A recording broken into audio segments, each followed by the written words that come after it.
class. My name is Mickala Sawyer, and this is my INTS 4350 senior thesis. The topic I chose to research was why immunizations of children should be mandatory. I chose this problem because it is a super controversial problem and a very popular topic amongst parenting when choosing whether or not to vaccinate your children. This is an important interdisciplinary problem because it allows a researcher to view two totally different viewpoints and from there decide which side they would support if they had children.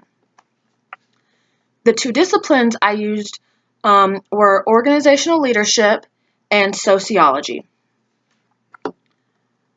I chose these disciplines because organizational leadership focuses on having checks and balances, whether it deals with the law or organizations.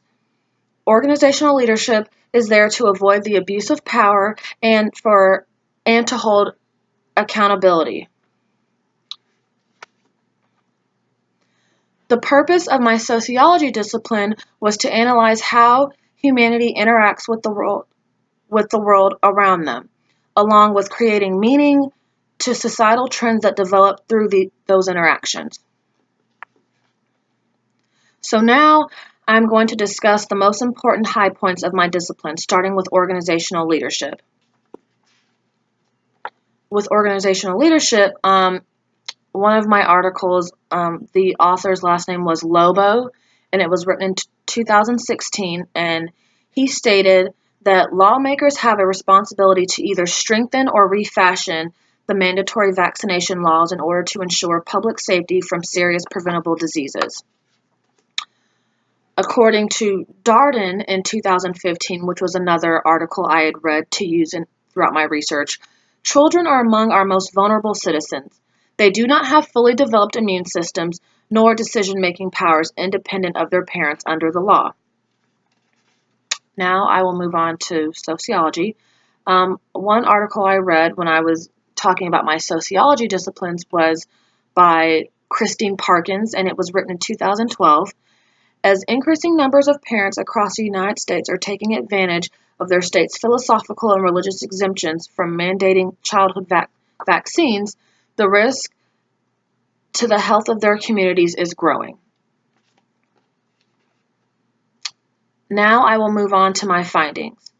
The biggest findings I found throughout my research was that ultimately it is up to the policymakers throughout the U.S. to strengthen their power when it comes to immunization requirements. Lobo, 2016, discusses this in his article.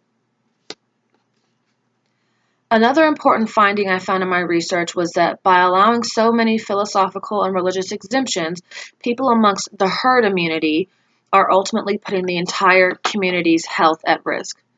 Christine Parkins in 2012 states that herd immunity participants are raising healthcare costs.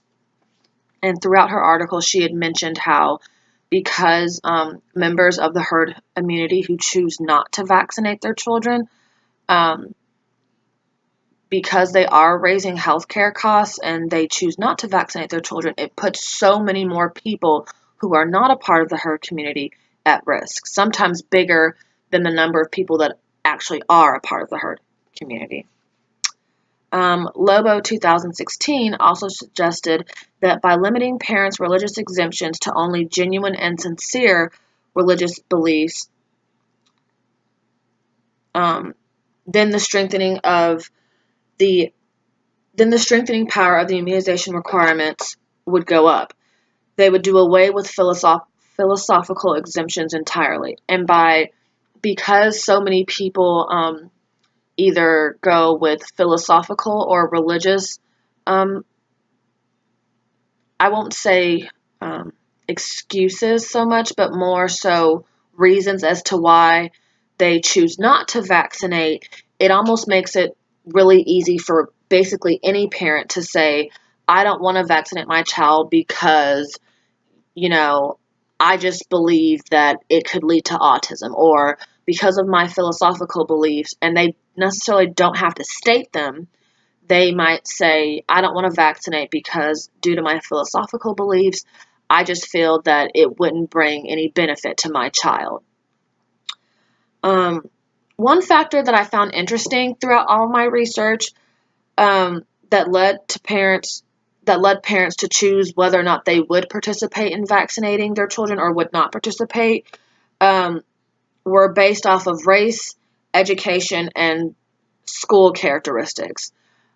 I guess in a way that makes sense. I typically wouldn't see that as something where that might dictate whether or not people vaccinate their children or not, but after reading some of the articles that I read throughout my research, I found it very interesting that sometimes it was these three characteristics that came up a lot as far as why certain parents vaccinate and why certain parents do not vaccinate.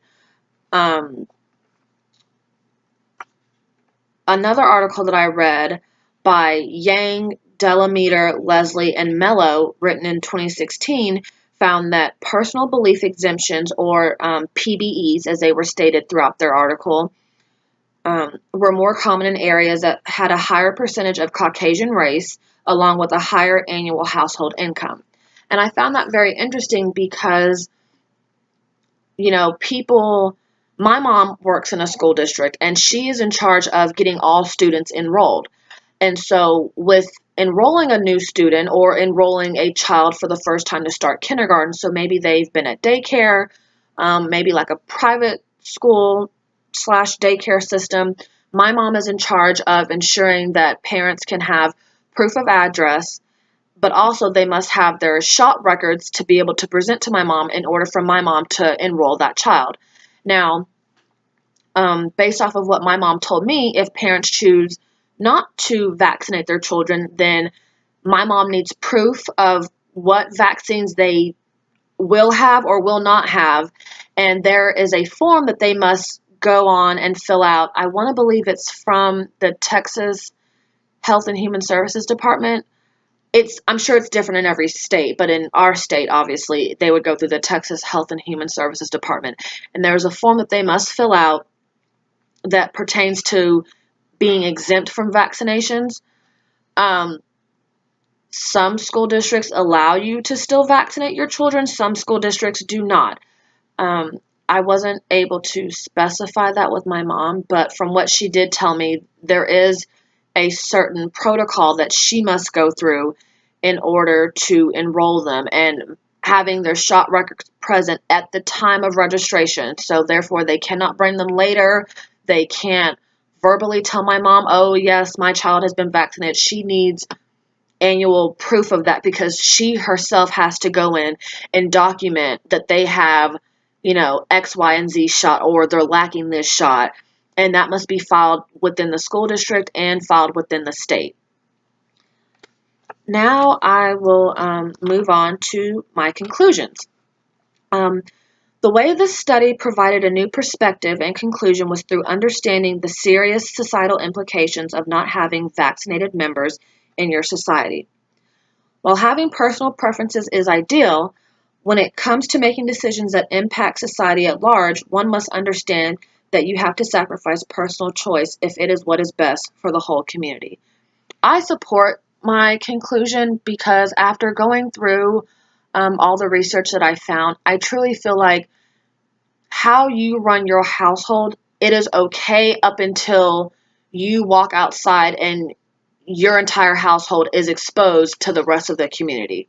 When it comes to philosophical beliefs against vaccinations, religious beliefs against vaccinations, those are all okay to practice in your household. However, parents must understand that how you run your household, the rest of society does not run the world based off of what you believe and what you choose to practice with your children. So therefore, when you are in public and you are, exposing your children or even yourself to other people and other communities and other cultures, you must understand that things might be different. Things will not be the same. There are rules, there are regulations, and there are policies that have already been put in place far beyond the decisions you chose to make for your children.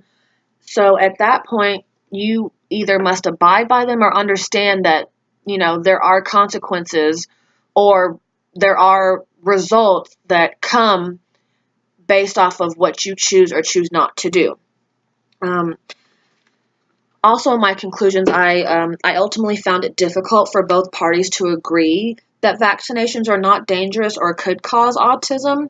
I know um, with this whole vaccination topic right now, a lot of parents, it's been a pretty hot topic these last, I would almost say 10 years. I know when I was growing up, my mom never questioned the thought of me and my brother getting vaccinated. She just did it and we just moved on.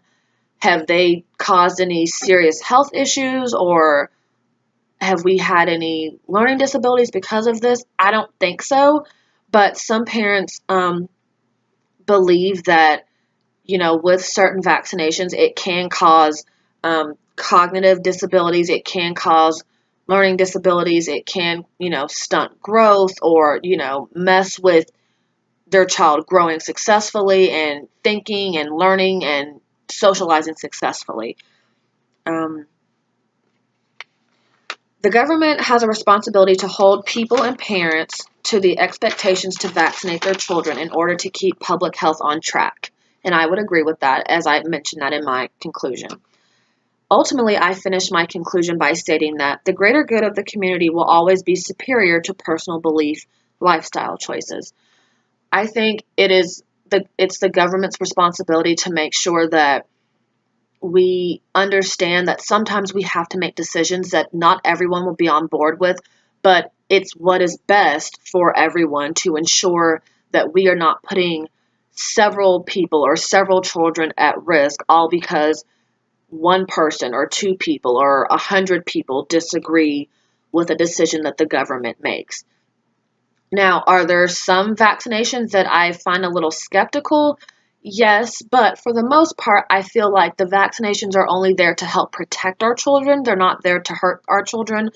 I also believe that they are not there to cause harm or bodily injury as far as, a learning curve or stunting growth. I truly think they are there to protect us from the diseases that, we heard about in history books that killed several people because there wasn't any vaccines for it.